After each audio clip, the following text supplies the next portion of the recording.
Cumprimento o Conselho de Administração da RTP e permita-me já, Sr. Presidente, que o confronte com uma afirmação que acabou de dizer.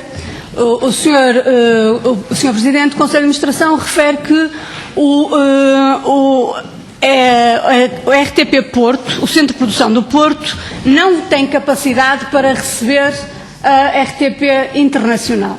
Ora, essa informação contradiz aquilo que foi dito pelo Ministro.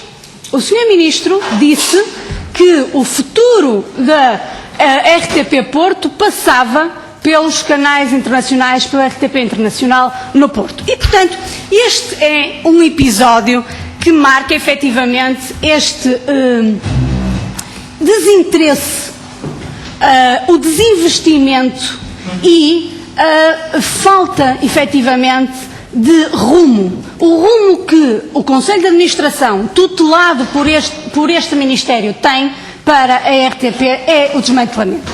E o desmantelamento que se perpetua e que se perpetua com este contrato de concessão de serviço público. Sr. Presidente, o Sr. Presidente disse aqui que as questões do financiamento estavam resolvidas. Resolveu-se a questão do financiamento, que a indemnização compensatória, que para nós, voltamos a dizer, para nós é fundamental para a prestação de um serviço público, disse que não é o financiamento que queria, mas é o suficiente. Mas é suficiente à custa de quê? À custa, efetivamente, do despedimento.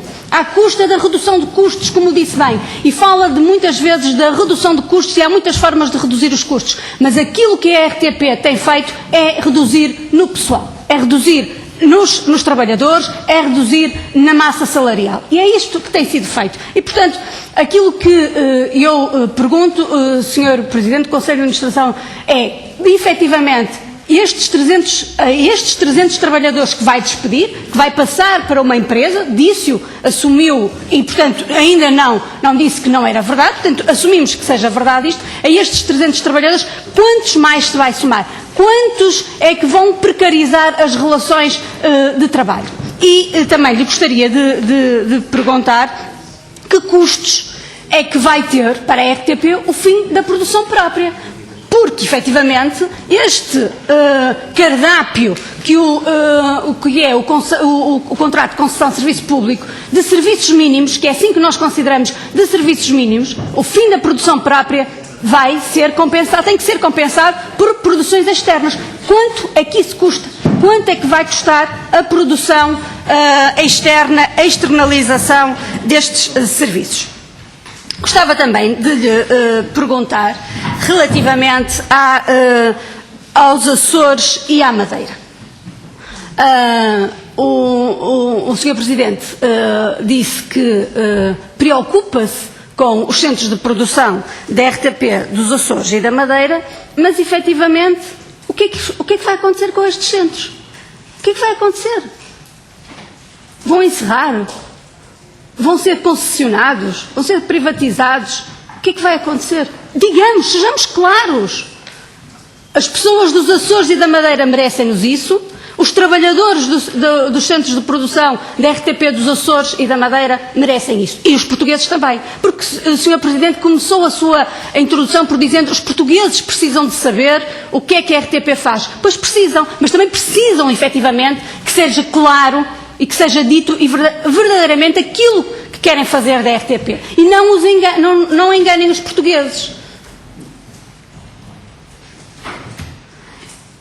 Também gostaria de lhe perguntar, relativamente a esta nova empresa que criou, não é, na área das parcerias tecnológicas, qual é a finalidade desta empresa? Qual é o fim? Para que é que ele foi criado? Qual é o impacto que isso tem, por exemplo? Está aqui a falar nesta empresa no arquivo em nuvem, de passar o arquivo para a nuvem. É isto que está aqui em causa? E, portanto, Sr. Presidente, há o plano que fala não é efetivamente de crescimento. Aquilo que este Conselho de Administração tem feito na RTP é, de facto, pura e simplesmente cortar, é redimensionar, é diminuir. E também lhe queria perguntar relativamente à rádio. A proposta de contrato de concessão não fala, contrariamente ao atual, não fala sobre as delegações do Porto, de Coimbra e Faro. Portanto, o que é que vai acontecer? Não estando neste contrato, é para desmantelar? Sr. Presidente, fazendo uma síntese daquilo que foi feito, daquilo que foi dito e daquilo que não foi dito, porque houve muitas questões, de facto, que o Sr. Presidente do Conselho de Administração da RTP não respondeu. O Sr. Presidente disse que há uma consonância entre o PDR e o programa de concessão, o contrato de concessão de serviço público. Os objetivos, pois existe. Sabe que nós também concordamos com isso, que é, e mais uma vez firma aquilo que nós dizemos, é que este contrato de concessão prossegue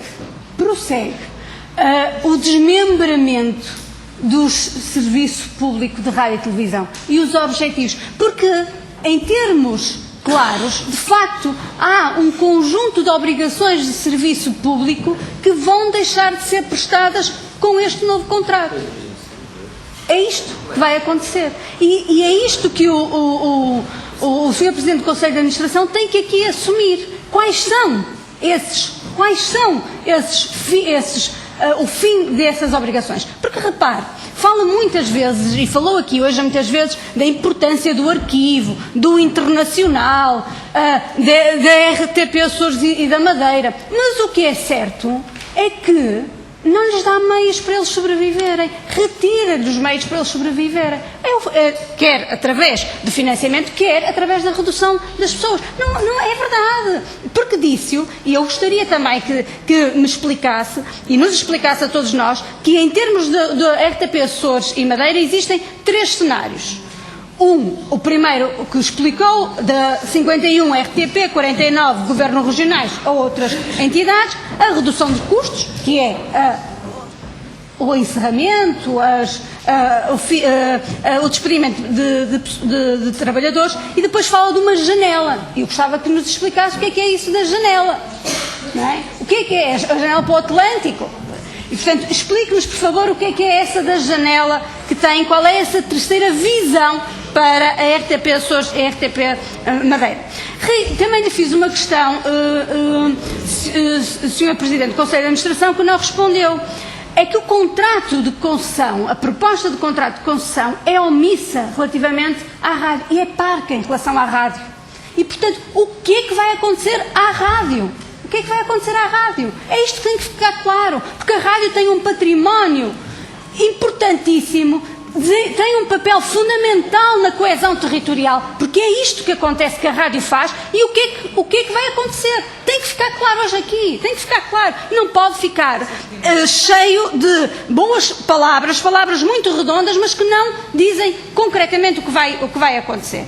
E também gostaria de perguntar, relativamente, o Sr. Presidente falou várias vezes que este financiamento, estes 165 milhões de euros, serão suficientes para a proposta de contrato de serviço público. Mas eu pergunto-lhe, primeiro é o serviço público, qual é o serviço público? Mas depois é isto, há investimentos que são necessários fazer. Nós sabemos que há equipamentos que estão obsoletos no serviço de rádio e televisão.